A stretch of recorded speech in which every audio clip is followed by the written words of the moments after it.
0% financing for 72 months and no payments for 120 days. Plus, the freedom to shop and buy online. So you can meet the road ahead with confidence. Chrysler, Dodge, Jeep, and Ram, helping you drive forward. We just need to know what in the world is going on. Northern Virginia consistently has a significant portion of our cases statewide. The governor agrees to let Northern Virginia set its own reopening pace, but many business owners are asking when it will be their time. It was scary at times, but I love what I do. An ER nurse on working through a pandemic while 9 months pregnant. And she's married to the Redskins' new head coach, Ron Rivera. Tonight, ABC 7 Sports introduces you to the coach behind the coach, what it's like on game day, and her close ties to another DC team. Frost advisories posted around the region, from heaters to air conditioners in just a couple of days. I'll show you the 7-day.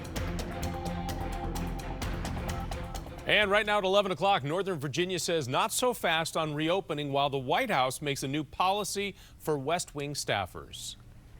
This is why there continues to be a back and forth between Northern Virginia and the rest of the state. The dark blue in this map represents the areas that have more than half of all of Virginia's coronavirus cases. 7 on your side's Heather Graff is live now in Falls Church with some of the confusion from business owners as they look for answers.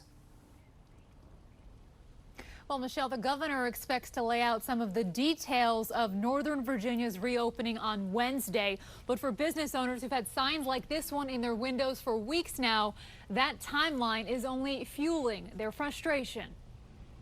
There is nothing tranquil about the current status of Tranquility Day Spa and Salon in Haymarket. It's been horrible. As the business remains closed. That station, this station. And owner Gloria Harding says her stress level is climbing. This is by far the largest challenge we've ever encountered. It's not just the coronavirus pandemic. Harding says it's the confusion about when she and her employees will be allowed to get back to work. We just need to know what in the world is going on. A frustration that began last Friday when Governor Ralph Northam revealed Virginia would begin phase 1 of its reopening plan on May 15th. But then over the weekend, leaders from here in Northern Virginia sent a letter saying this highly populated region needs more time before restrictions are lifted. Northern Virginia consistently has a significant portion of our cases statewide. Beyond that, Harding feels Monday's update from the governor offered no clarity. We were ready today to reschedule thousands of clients.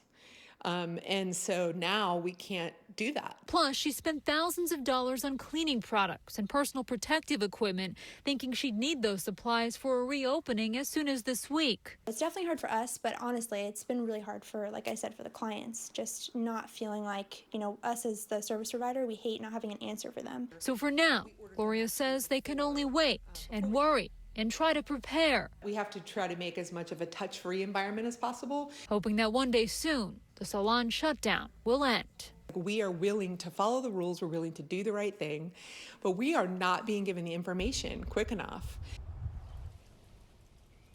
And today, the governor said he expects some Northern Virginia leaders to join him at Wednesday's news conference. So tonight, we reached out to all of our local leaders. So far, none have confirmed whether they plan to be there either in person or virtually. We'll keep you posted. For now, we're live in Falls Church. Heather Graff, ABC 7 News. Heather, thank you. And 7 is on your side with an encouraging trend here in Maryland. The number of patients admitted to hospitals continues to fall. There are 1,000 fewer coronavirus patients hospitalized compared to yesterday. This is one of the trends Governor Larry Hogan is looking at to determine when to begin phase 1 of reopening. Well, during a tour of the Washington Convention Center today, D.C. Mayor Muriel Bowser said that the newly finished overflow hospital is ready to go should the city need it. But right now, local hospitals have no problem treating the patients COVID and non-COVID that are coming through their doors. I've got to admit, I've been through an awful lot of these facilities, but this one is probably the best one we've ever built. Now, many of the people who come here will have been very ill, but by the time they come here, they'll be in the recuperating phase of their illness. New COVID-19 hospitalizations in the district have trended downward since late April.